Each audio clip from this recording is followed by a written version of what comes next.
Gênesis, no capítulo 5, do verso 32.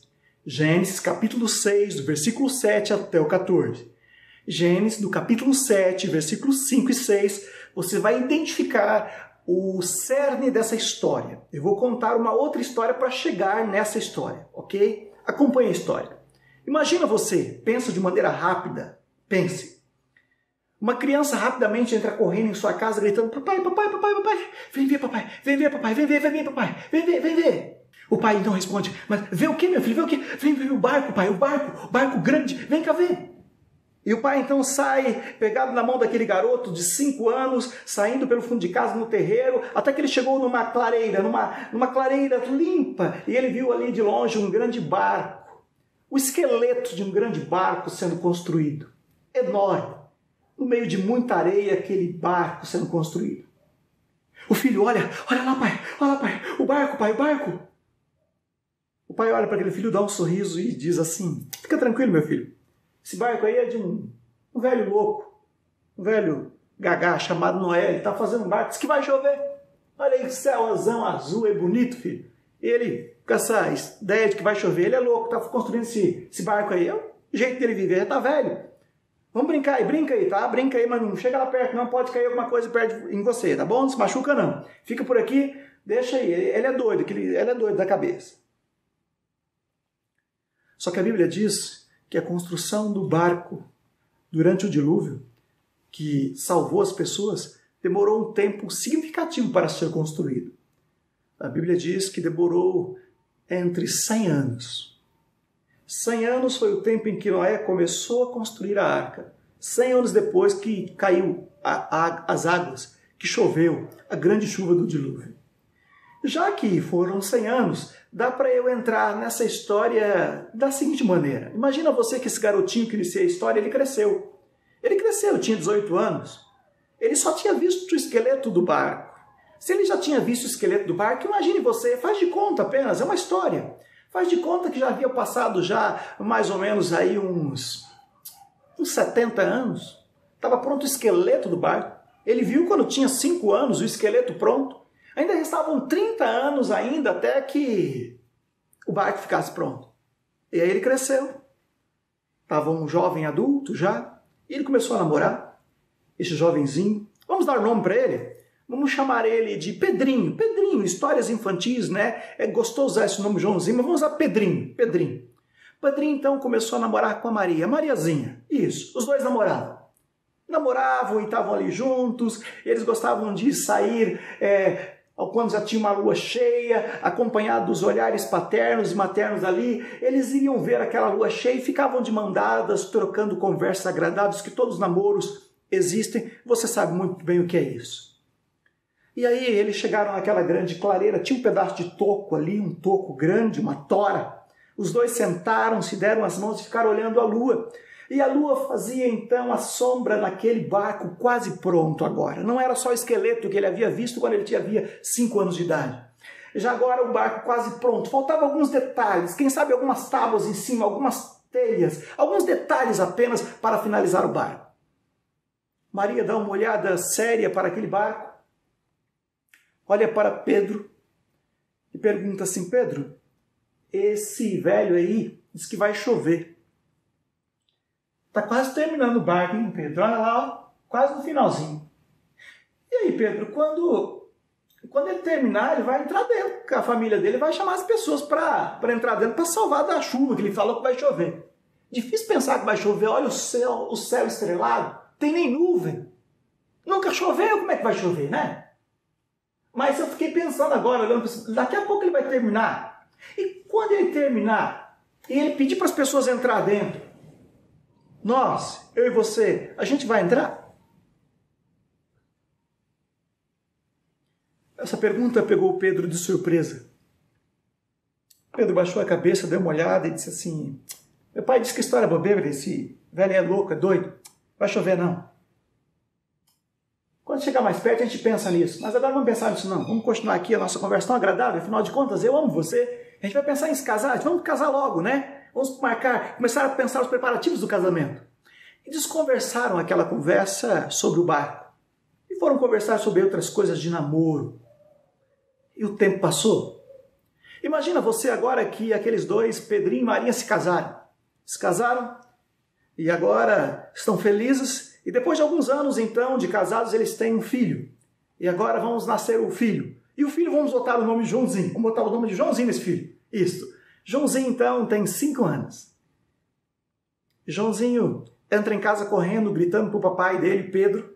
Papai, vem cá ver, pai. Vem cá ver, pai. Vem cá ver, pai. E pai fala, o que foi, meu filho? Ele fala, o bicho, pai. O bicho.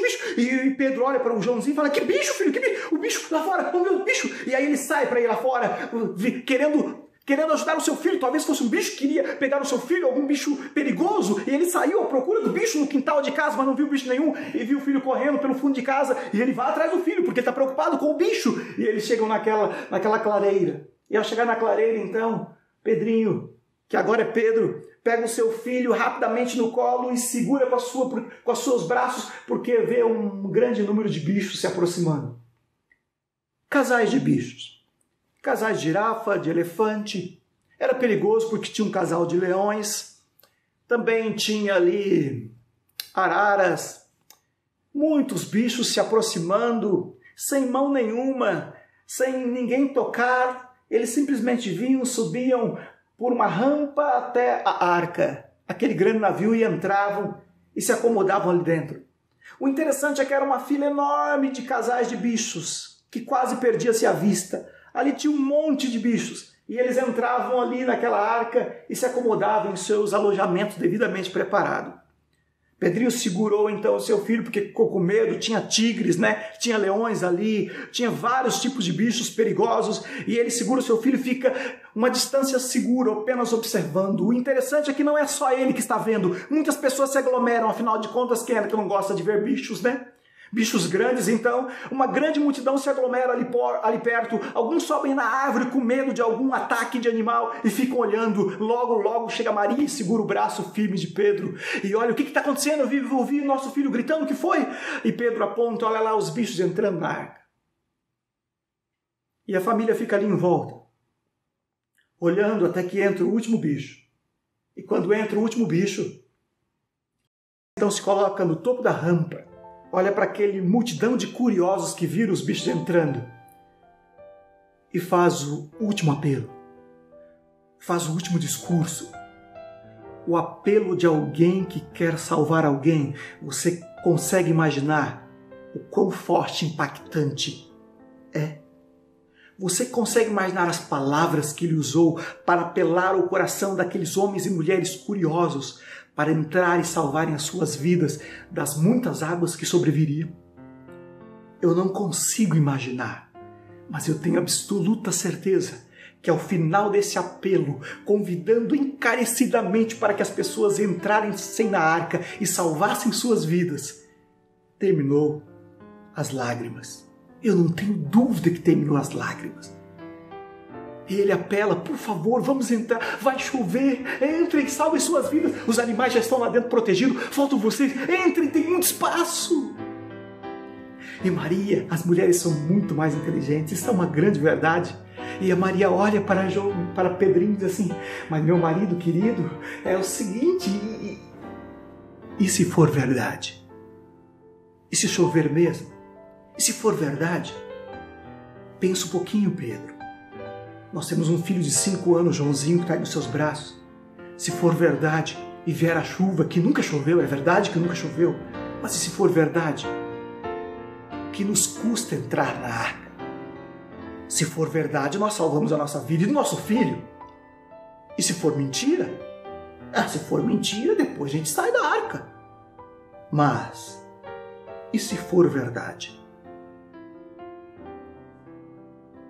Pedro olha para Maria e diz assim, mas Maria, e se não for verdade, o mico que a gente vai pagar? O que dirão nossos vizinhos? Olha lá, os bobos entraram lá naquela arca, nem choveu, mas são bobos mesmo. Não, Maria, é muito mico, e não, vai ser muito vergonhoso. Não, vamos entrar não. Ninguém entrou, olha aí, ninguém entrou. Não, vamos entrar não. Vamos fazer assim, se alguém entrar, aí a gente entra, porque aí nós vamos pagar o mico sozinho, né? Vamos esperar alguém entrar. E Maria insiste com Pedro. Pedro, a vantagem que está nos sendo proposta em relação à decisão de ficar só olhando é muito grande. A vantagem é salvar as nossas vidas e a do nosso pequeno de 5 anos. Se não chover, a gente sai de lá de dentro e tudo bem, a vida continua, a vida segue. Mas se chover, o prejuízo é muito grande em detrimento a ficar aqui cruzados os braços olhando. Pedro, considere com inteligência, eu acho que é melhor a gente entrar. A inteligência diz que não me custa nada. Mas Pedro tinha supremacia na sua família. E ele ficou esperando que alguém entrasse. E o restante da história você conhece. Você sabe quem entrou, quem ficou por lá de fora e mais ainda, você sabe o que aconteceu. A grande questão e pergunta é: o que te custa, meu amigo? O que te custa, minha amiga?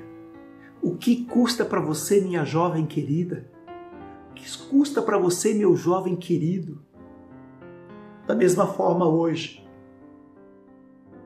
o mundo cristão prega de maneira muito séria que vai acontecer algo que nunca aconteceu até hoje.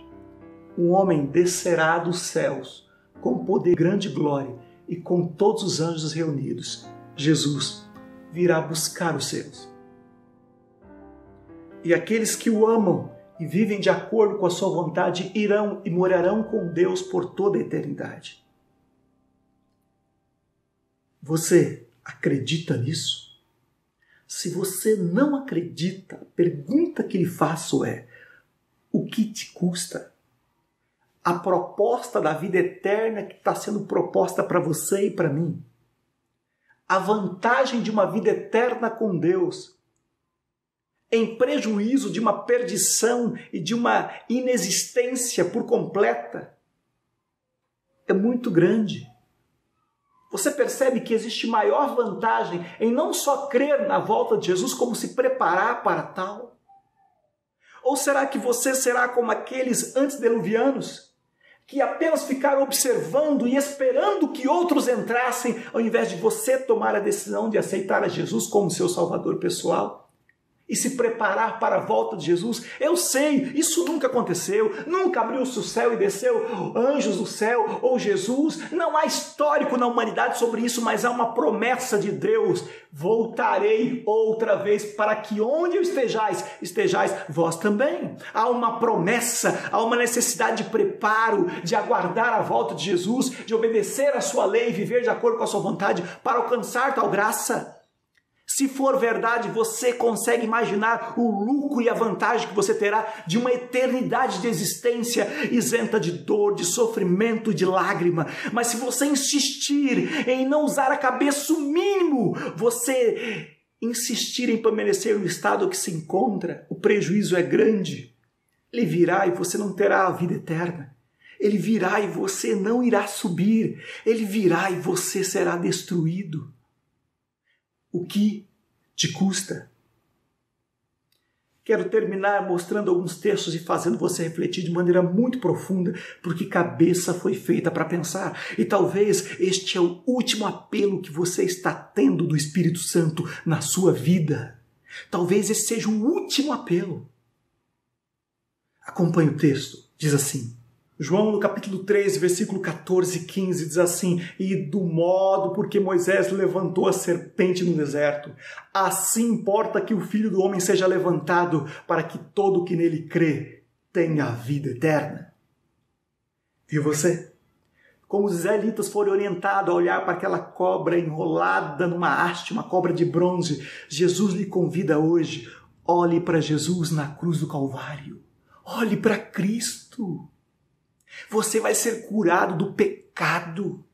Você vai ser curado dessa doença que tem trazido tristeza e desgraça para a sua vida. Olhe para Cristo, nele há esperança, nele há vida, nele há cura. Olhe para Jesus. Aceite como seu Salvador pessoal. Confesse com a sua boca: eu sou de Jesus. Eu aceito o sacrifício de Jesus na cruz do Calvário. Eu quero viver de acordo com a sua vontade. Olhe para a cruz e você será curado.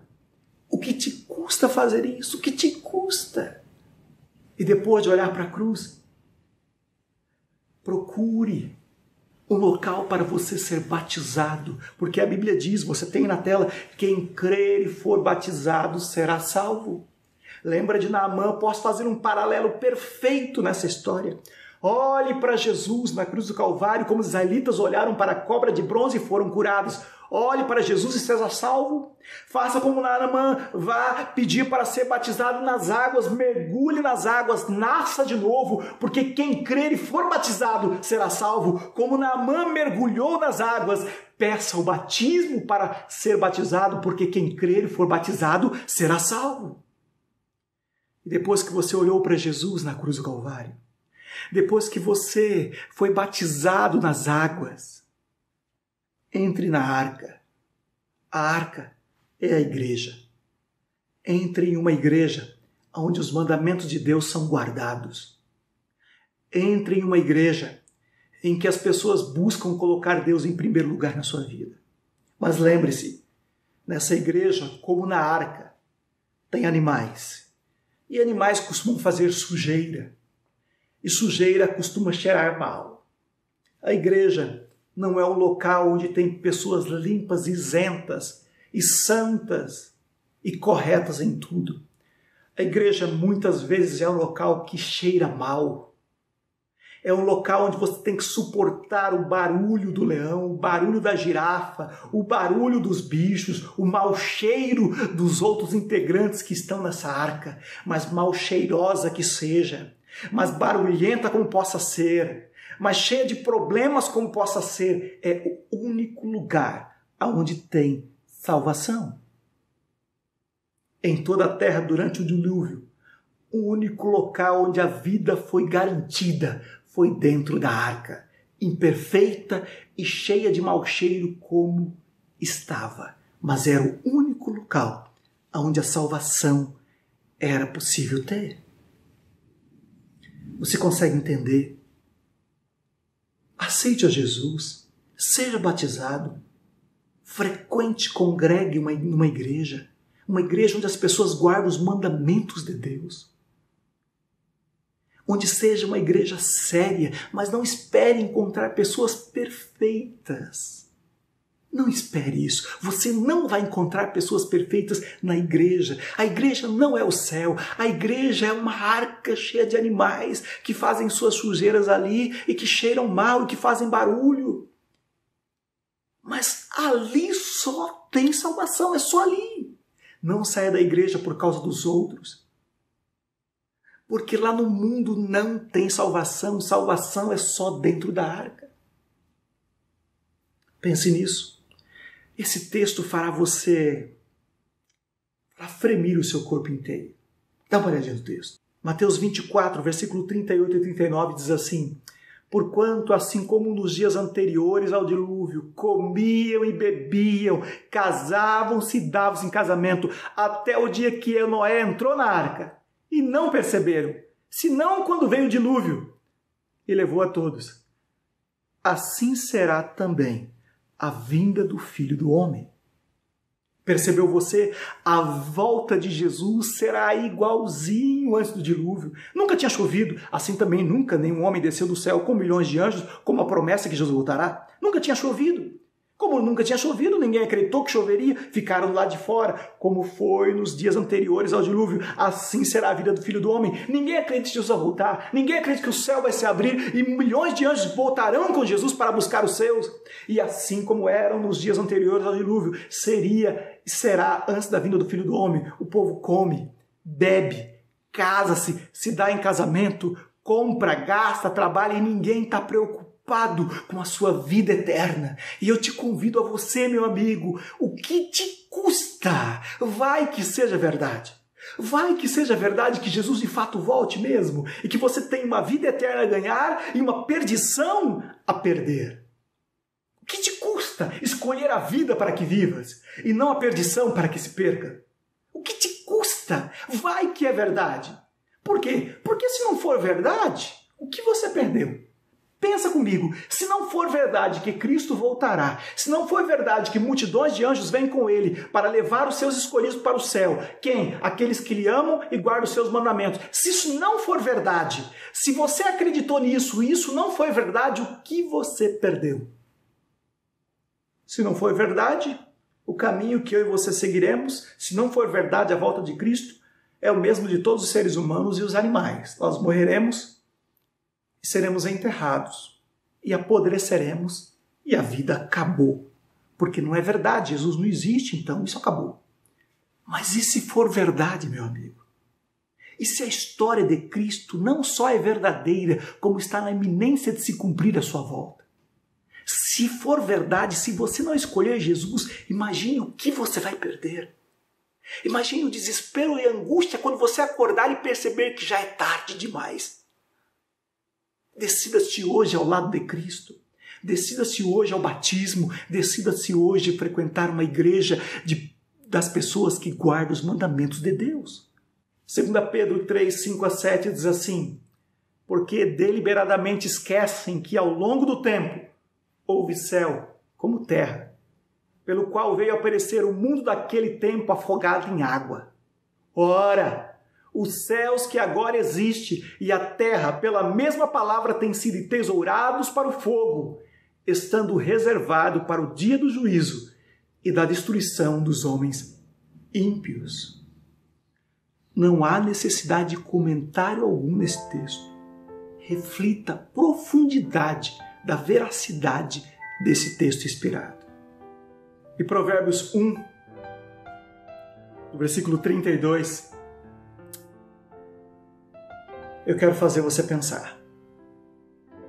Diz assim: os tolos são mortos por sua tolice, e aos loucos a sua impressão de bem-estar os leva à perdição. Você percebe a seriedade de ter inteligência mínima para ser salvo? Porque Deus não chama as pessoas que não aceitam Ele como seu salvador pessoal, que não se batizam nas águas, que não frequentam uma igreja. Deus não chama essas pessoas de ignorantes. Deus não chama essas pessoas de pessoas burras. Não, não chama. Deus chama essas pessoas de loucas. Loucas. Porque só um louco não percebe a simplicidade do raciocínio. O que me custa crer em Jesus, ser batizado, frequentar uma igreja e viver de acordo com a vontade de Deus? O que me custa? A proposta do que eu tenho a ganhar, contrapondo o que eu tenho a perder, é gigante. A coisa mais sensata para uma pessoa inteligente é apostar naquilo que a promessa é maior. Porque a aposta é muito pequena em relação ao ganho, a vida eterna. Tu entende isso? Seja sábio, seja inteligente, use a cabeça foi feita para pensar. O que Deus pede de você? Simples. Deuteronômio 10, versículo 12 e 13, lá diz o que Deus pede de nós. Olha lá, escute aí. Agora, pois, ó Israel, o que é que o Senhor teu Deus pede de ti? Senão que temas ao Senhor teu Deus, que ande em todos os seus caminhos, e o ames, e o sirva ao Senhor teu Deus de todo o teu coração, de toda a tua alma, para guardares os mandamentos do Senhor que hoje te ordeno para o teu bem. Percebeu? Se você tem dúvida do que Deus pede de você, o que Deus quer de você, está aí em Deuteronômio, no capítulo 10, versículo 12 e 13. O que Deus pede de ti? Simples: que o temas, que o ame, que o guarde os seus mandamentos, que o ame de todo o seu coração. E termina, para quê? Para o teu bem. O teu bem, meu amigo. É simples o que Deus pede de mim e de você. E o Senhor pede de nós ainda, em Marcos 16:16, quem crer e for batizado será salvo. Pede de nós em João 5,39, examinais a Escritura. Pede de nós em 1 Tessalonicenses 5,17, orai sem cessar. Pede de nós em Isaías 1,16, 17, lavai-vos, purificai-vos, tirai a maldade dos vossos atos, cessai de fazer o mal, aprendei a fazer o bem. O convite de Deus é simples, amigo. E eu estou aqui sendo porta-voz do Senhor para a tua vida. O convite de Deus é: vinde, pois arrazoemos, diz o Senhor. Ainda que os nossos pecados sejam como escarlata, eles se tornarão brancos como a neve. Ainda que sejam vermelhos como o carmesim, se tornarão como a lã. Se quiserdes e me ouvirdes, comereis do melhor dessa terra. Termino deixando você pensando. O que te custa? O que te custa? Vai que seja verdade. O que te custa? A cabeça foi feita para pensar. Pense nisso.